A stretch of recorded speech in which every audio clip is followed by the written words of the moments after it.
এলাকা আমাদের, জেলা আমাদের, বাংলাদেশ আমাদের। অতএব সকলকে আপন ভাবতে হবে। দর্শক, ভিন্ন মতে সহমত, দেশে এবং প্রবাসে যে যেখান থেকেই দেখছেন সবাইকে শ্রদ্ধা সহ আমন্ত্রণ। গণতন্ত্রের অন্যতম গুরুত্বপূর্ণ জায়গা হলো প্রতিনিধিত্ব, আর সেই প্রতিনিধিত্বে নারীদের অংশগ্রহণ নিশ্চিত করতে জাতীয় সংসদে রয়েছে সংরক্ষিত মহিলা আসন। কিন্তু প্রশ্ন হচ্ছে, সংরক্ষিত মহিলা আসনের এমপিদের বাস্তব ভূমিকা কতটা কার্যকর? তাদের কি জনগণের সঙ্গে সরাসরি সংযোগ তৈরি হয়? নারীর রাজনৈতিক ক্ষমতায়নে এই ব্যবস্থা কতটা সফল? এসব বিষয় নিয়ে আজকের আলোচনা। আমাদের সাথে উপস্থিত আছেন সংসদ সদস্য নেওয়াজ হালিমা আরলি। স্বাগতম আপনাকে। Thank you. সম্প্রতি ঘটে যাওয়া এমন একটি বিষয় সম্পর্কে আপনি বলবেন যেটি আসলে বারবার আপনাকে ভাবাচ্ছে।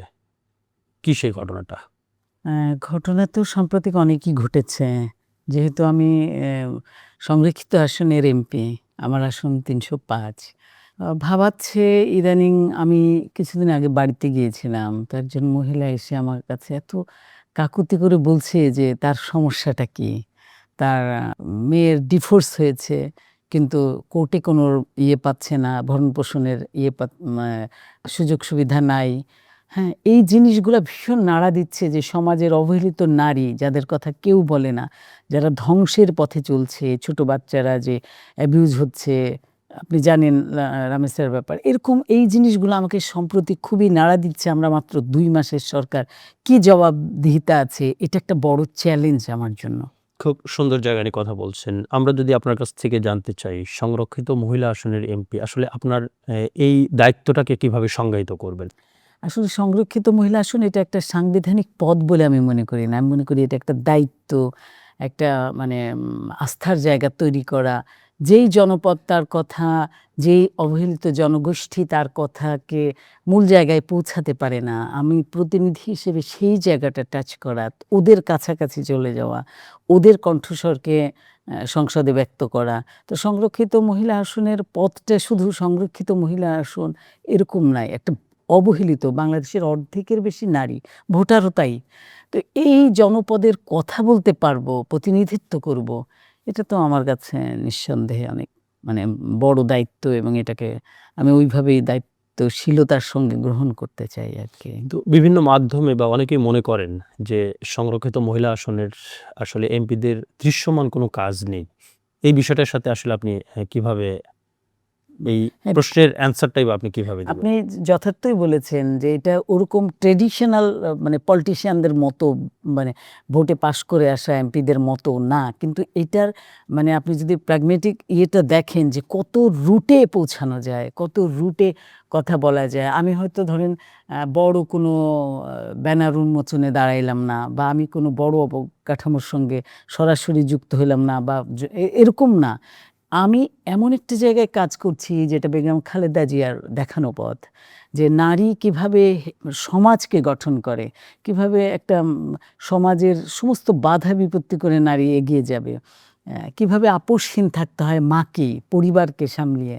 এই জায়গাগুলোতে সংরক্ষিত আর সরাসরি পাশের এমপিদের অল্প কিছু পার্থক্য আছে, যেমন বরাদ্দের ব্যাপারে, তারপরে ধরেন তাদের এলাকার যে অবকাঠামোর উন্নয়নের দৃশ্যমান যে উন্নয়ন, এইগুলাতে একটুখানি পার্থক্য থাকতে পারে। কিন্তু আমি মনে করি যে মায়েরা হচ্ছে কি বলে, মানুষ গড়ার কারিগর।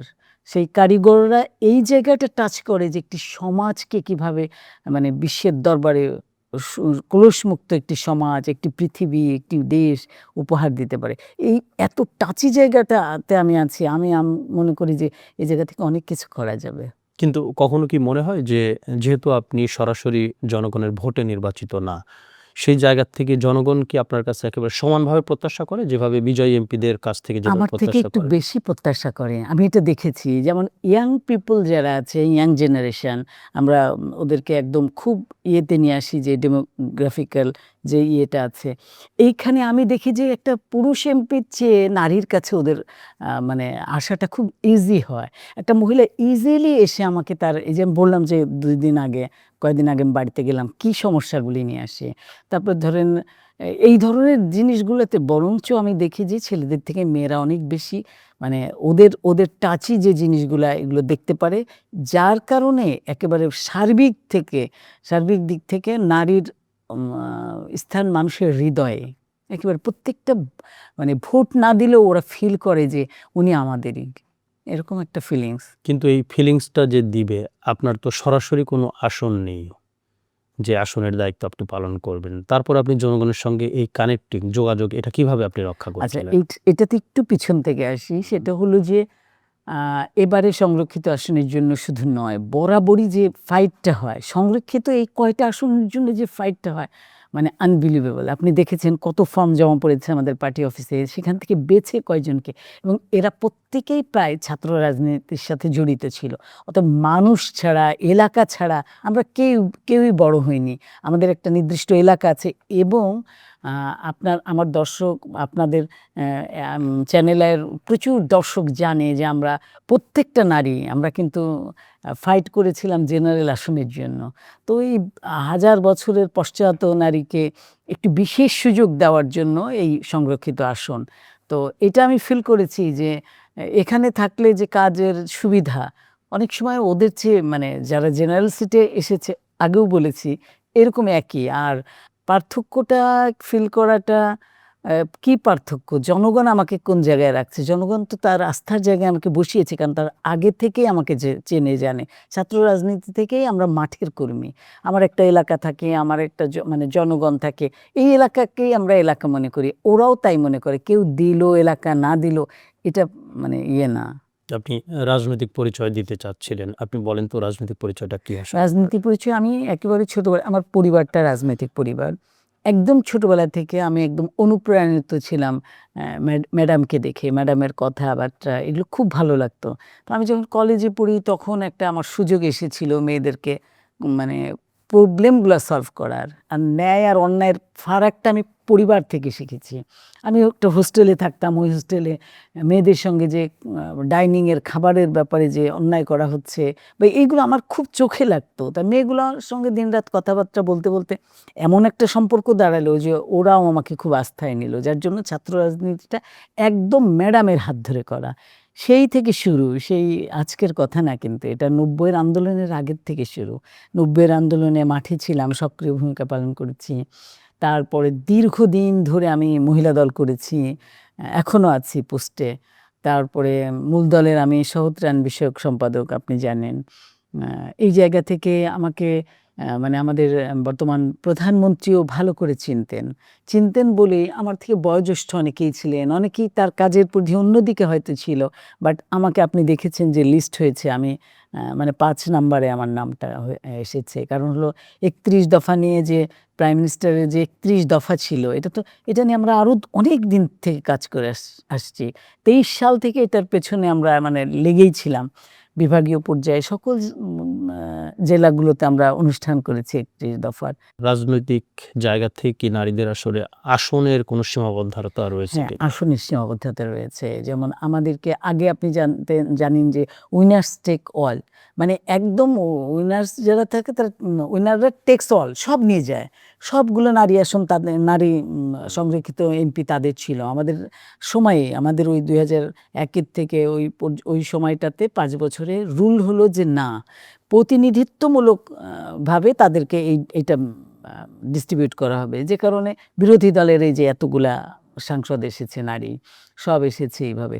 তো এখন হলো নারীদের যদি এলাকা দিতে হয় তখন তো অনেক সমস্যা আরও বাড়ে। এই আমাদের যেমন বলে দেওয়া আছে যে আমি আমার এলাকা তো আমার রইলই, এর বাইরেও আমি কাজ করতে পারবো। এই ক্ষেত্রে আমি অর্থনৈতিক দুর্বলতা বলি, যেটাই বলি, আমার কিন্তু পাওয়ার ছেলেদের চেয়ে বেশি, নারীদের পর ছেলেদের চেয়ে বেশি। তার তো নিজের এলাকায় সে কাজ করবে ইচ্ছা মতো, যে বরাদ্দ যেটা আসে সে সেটা অ্যাবিল করবে, ওখানে সবাইকে দিয়ে সে স্বাচ্ছন্দ্য বোধ করবে। বাট তার আরও ইচ্ছা করলে সে বাংলাদেশের প্রান্তিক পর্যায়ে পৌঁছে যেতে পারে। এবার অবশ্য আমাদেরকে 2টো করে আসন ভাগ করে দেওয়ার কথা চলছে, নিজের কথা আসন চলছে। সহ, মানে 3টা আসন, টোটাল 3টা আসন। সেখানে নিজের জেলাতে যে কয়টা আসনই থাক, নিজের জেলা নিজের, এখানে আরও বেশি। মানে আপনি ধরেন আমার জেলাতে 2টো আসন আছে, মাগুরা 1, আর মাগুরার 2। আর আমাকে সাপোজ যদি দিয়ে দিল অন্য কোনো ডিস্ট্রিক্টে, তখন ওখানে যদি 2টা আসন থাকে তাহলে ওই 2টা আসন 2টা আসন দিবে, এরকম কথা হচ্ছে। ওখানকার দায়িত্ব, ওখানকার সবকিছু যেই এলাকাগুলোতে আমাদের প্রতিনিধি পাস করেনি এরকম হয় যেন। তখন আমার কতগুলো হলো আপনি দেখেন, 4টা হয়ে গেল আসন। তো এটা আমার জন্য অনেক ভালো না? কিন্তু আপনারা যখন সংসদে যখন আপনি বলবেন কোনো একটা জিনিস চাইতে যাবেন, সেক্ষেত্রে কি একজন সংরক্ষিত আসনের এমপি হিসাবে আপনার এই মতামতটাকে কি সবাই গ্রহণ করে? অবশ্যই গ্রহণ করে। আমি যখন 2005 এ ছিলাম, তখন আমি মাগুরা 1 এর জন্য যা, যা চেয়েছিলাম, তখনই অল্প টাইমের জন্য ছিলাম আমরা। আমি সেগুলো নিতে পেরেছিলাম। এবং ভয়েস রেজ করলে, যৌক্তিক কথা বলে, জনসম্পৃক্ততামূলক যে কাজগুলি আছে, যে প্রশ্নগুলি আছে, 24 ধারার যে প্রশ্নগুলি আছে, এই যে 42 এর ইয়েতে যে প্রশ্নগুলি আছে, এগুলো যদি আমি সংসদে প্লেস করতে পারি, তো অফকোর্স আর অবকাঠামোগত উন্নয়নের জন্যও আমরা কাজ করতে পারি ইচ্ছা করলে। এটা হলো ইচ্ছাশক্তি।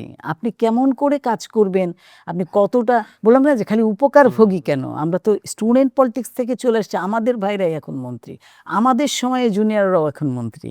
তো আমাদের তো অনেক আপনার অতীতের যেকোনো একটি মুহূর্ত আমাদের সাথে শেয়ার করবেন যখন অতীতে আপনি যখন আমি এমপি ছিলাম, তখন আমি একেবারেই নতুন বয়সী, একেবারে সবচেয়ে ছোট মানুষটা ছিলাম।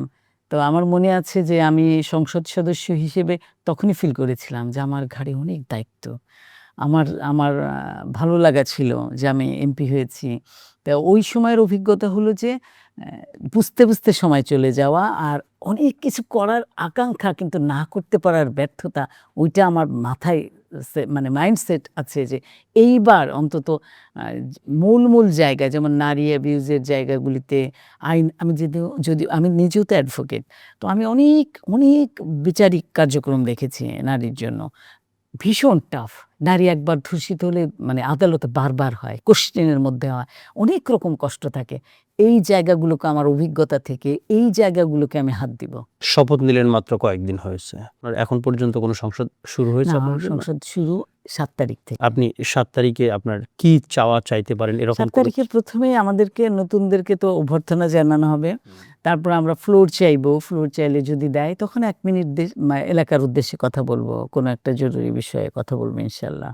এবং সেটা আমাদের সেটে বলার মতো। না, এখন বলতে চাইছি না। এই চমকটা ধন্যবাদ। থেকে যায়। তরুণ প্রজন্মের নারীরা আসলে রাজনীতিতে আসতে কি ধরনের স্বাচ্ছন্দ্য বোধ করবে বা আপনার পক্ষ থেকে তাদের উদ্দেশ্যে কোনো বার্তা আমি আছে কিনা? তরুণ প্রজন্মের নারীদেরকে বলবো যে তোমরা মাঠে নামো, তোমরা রাস্তায় নামো, তোমরা রাজনীতিতে সক্রিয় হও, তোমরা নিজেকে তৈরি করো, না হলে এই সমাজ তোমারই সমাজ, তোমার পরিবার, তোমার দেশ, তোমাদের অনেক দায়িত্ব আছে। রাজনীতিকে ঘৃণা করা যাবে না, তার ভেতর থেকে পরিবর্তন আনতে হবে। পরিবর্তনশীল সমাজ যদি তোমার হাতে গড়তে পারে, এর চেয়ে বড় পাওয়া কিছু হতে পারে। আপনি যখন আপনার অঞ্চলে যাচ্ছেন, আপনার এলাকায় যাচ্ছেন, তখন নারীরা আসলে কি ধরনের সমস্যার কথা আপনাকে বলে বা আপনার চোখে আসলে তাদের কি ধরনের সমস্যা? নারীরা অলওয়েজ অর্থনৈতিক ব্যাপারে দুর্বল থাকে, সাহায্যের জন্য আসে, প্রান্তিক নারীর কথা বলছি। তারপরে তার নিজের জন্য কিছু চাইতে আসে না, অদ্ভুত ব্যাপার। নারী কখনোই তার নিজের জন্য কিছু চাইতে আসে না। তার ছেলের চাকরি হচ্ছে না, দীর্ঘদিন তাদের পরিবার বিএনপি করতো বা অন্য দল করতো, ওই জন্য চাকরি হয়নি। তার ছেলেটা, যোগ্য ছেলে তার একটা চাকরির ব্যবস্থা করে দিতে হবে। এত মানে এই নিড বেস যে আমার চিন্তাভাবনা যে ওরা কি চাচ্ছে, ওরা একদমই যা চাওয়া উচিত তাই চায়। উচিতের বাইরে কিছু চায় না। ওরা কখনোই চায় না যে আমাকে টাকা দেন, আমি ভোগবিলাসে বের হই বা এরকম কিছু না। আমার মেয়েকে বিয়ে দিতে পারতেছি না, একটা ব্যবস্থা, কিংবা এরকম সরাসরি কখনোই কোনো নারী যে আমাকে টাকা দেন, আমি এটা দিয়ে এটা করি, এরকম বলে না। যা চাওয়া সব তার সমাজের, সব তার পরিবারের, সব তার সন্তানের, সমস্ত কিছু একটা ভালো উদ্দেশ্যে। এটা ভালো লাগে। এটা খুবই ভালো লাগে। মানে তারা নিজের জন্য আসলে কিছুই চাচ্ছে একদমই না, নিজের আপনি জন্যে বলতে না, চাচ্ছেন। তার সন্তানের জন্য, তার পরিবারের জন্য, তার আশেপাশের পরিবেশের কথা বলতে আসে যে স্কুলে ঠিক করে যেতে পারে না, এই টাইপের কথা, বা আমাকে এটা দেন, আমার নিজের এটা প্রয়োজন, এরকম বলে না। যেটা কি আপনার আসনের কথাগুলো আমার বলছেন। আসনের কি, আমি সারা বাংলাদেশ নারী নিয়ে কাজ করি। আমি যখন একটা নারী এসে, আমার খুব অবাক লাগে, ও ভীষণ অসুস্থ, তাও বলে না যে আমার ওষুধের টাকা দেন, আমাকে দেন। সে তার সন্তানের কথা আগে বলে, বাচ্চাদের কথা আগে বলে। এটা খুব ভালো লাগার। আপনি শপথ নেয়ার এই কয়েকদিনের মধ্যে আপনি যখন আপনার এলাকায় গিয়েছেন, এর মধ্যে এমন কোনো গুরুত্বপূর্ণ বিষয় আপনার চোখে ধরা পড়েছে যেটি নিয়ে আপনার কাজ করা উচিত? আমি তো বললাম যে দীর্ঘদিনের অবহেলিত জনপদ ছিল। যেই অঞ্চলগুলোতে আগে ধানের শীষের ভোট বেশি ছিল ওইসব অঞ্চলে তেমন উন্নয়নমূলক অবকাঠামো দেখাই যায় না, দৃশ্য তো দেখা যায় না। তো আমি চেষ্টা করব এবার যত জায়গায় যত মানে দুর্বলতা ছিল বা যা প্রয়োজন মানুষের কল্যাণে যা প্রয়োজন সেটা। আর আপনি জানেন আমার এলাকায় জিকে প্রজেক্ট আপনার নলেজ আছে কিনা আমি জানি না। জিকে প্রজেক্ট সেই কুষ্টিয়া আরো দূর থেকে মানে মাগুরা সদর টাচ করে গেছে।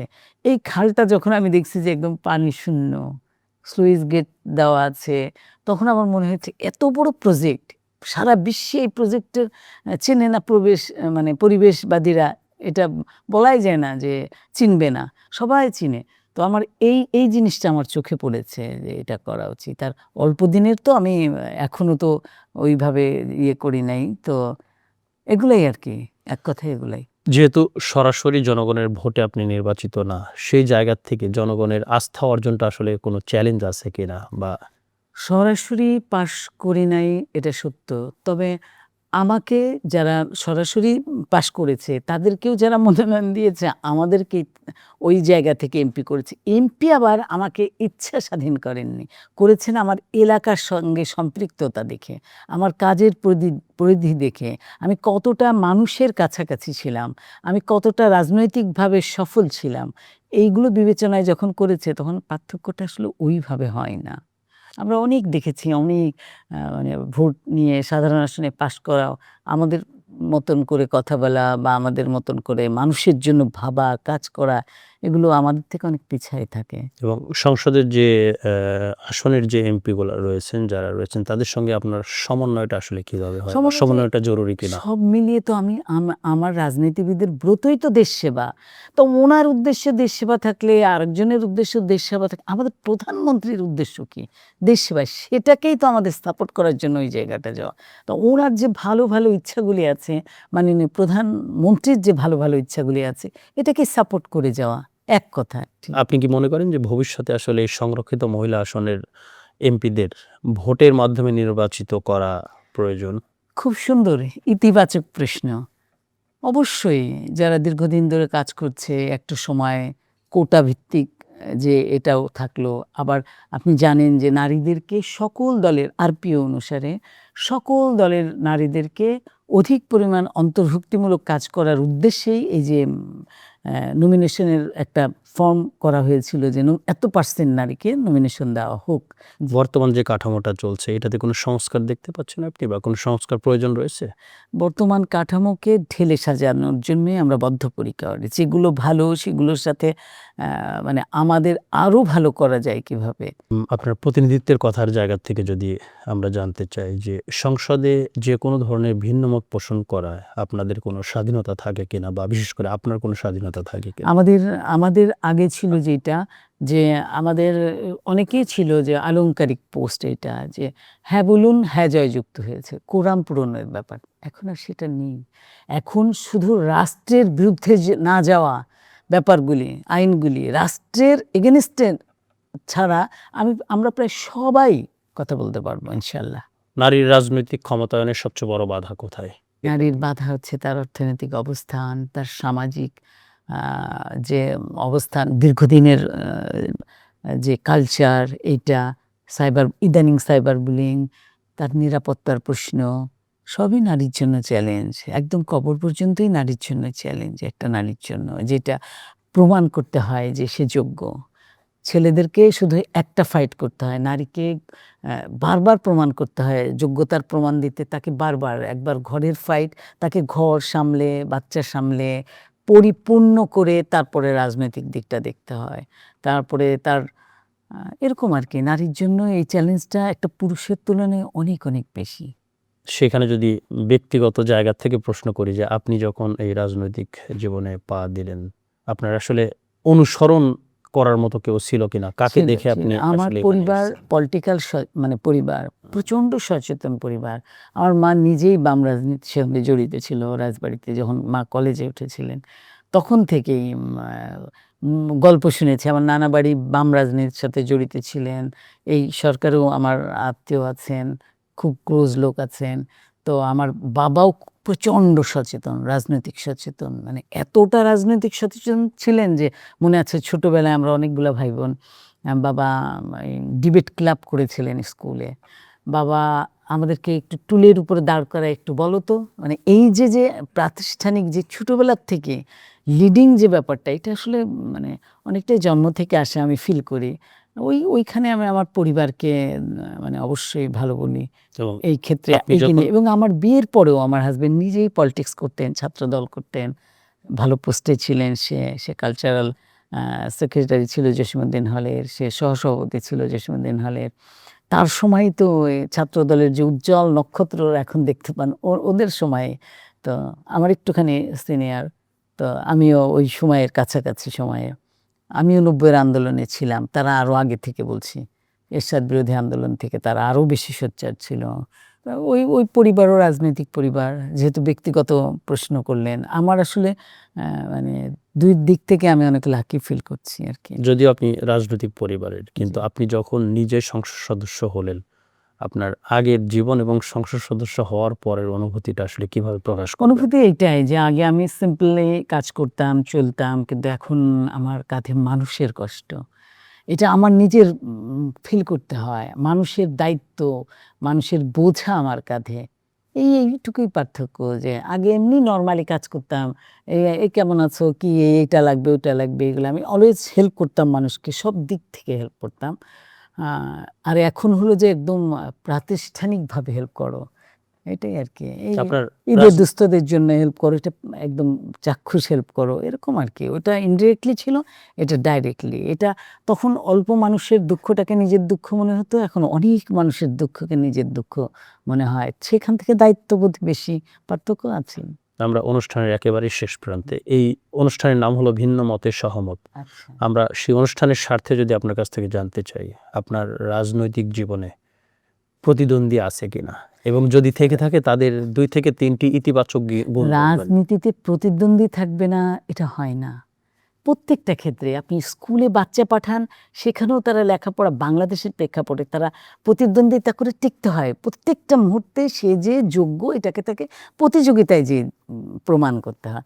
এরকম তো থাকবেই। সেই প্রতিদ্বন্দ্বীর আপনি কয়েকটি ইতিবাচক গুণ বলবেন, একটাই যেটি আপনি স্বীকার করেন।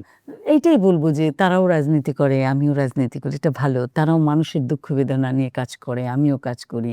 এই কাজ করার জায়গা থেকে মানে তার লোক আর আমার লোক, এই পার্থক্যটা আমি কখনো যেন না হয়, এটা ফিল করি। আমরা সকলের এই ফিলিংসটা। আর তাদের জন্য আমার এই পরামর্শ হলো যে এলাকা আমাদের, জেলা আমাদের, বাংলাদেশ আমাদের। অতএব সকলকে আপন ভাবতে হবে। আপনি আপনার সংরক্ষিত মহিলা আসনের সংজ্ঞায়িতটা আরেকবার দর্শকদের উদ্দেশ্য করবেন ১ মিনিটে। একদমই সহজ। প্রান্তিক কাল থেকেই বাংলাদেশে ১৫ থেকে ৩০, ৪৫, এখন ৫০ টা। এটা কেন রাখা হয়েছিল? এটা রাখা হয়েছিল সেই জনগোষ্ঠীর কণ্ঠস্বরকে, যাদের কণ্ঠস্বর কখনোই পৌঁছায় না, যারা নীতি নির্ধারণীতে আছে, যারা দেশের কাজে আছে, তাদের কাছে তারা পৌঁছাইতে পারে না। আমাদের মাধ্যমে তারা তাদের কথা পৌঁছানোর জন্য এই আকুল হয়ে থাকে। আমাদেরকেও নিয়োগও দেওয়া হয়েছে এই জনপদকে ভাবার জন্য, এই অবহেলিত সমাজের কণ্ঠস্বরকে নিজের কণ্ঠস্বর ভাবার জন্য। তাদের ভবিষ্যৎ বাংলাদেশের সঙ্গে জড়িত। তাদের সন্তানেরা বাংলাদেশী সন্তান। সুতরাং আমাদের সন্তানদের কথা বলার জন্য যেই সংরক্ষিত আসন যেভাবেই হোক না কেন, আমি তো এমপি, আমি তো ভাতা পাবো, আমি তো সবই পাবো। তাহলে আমারও দায়িত্ব তাদের কণ্ঠস্বরকে নিজের কণ্ঠস্বর পরিণত করা।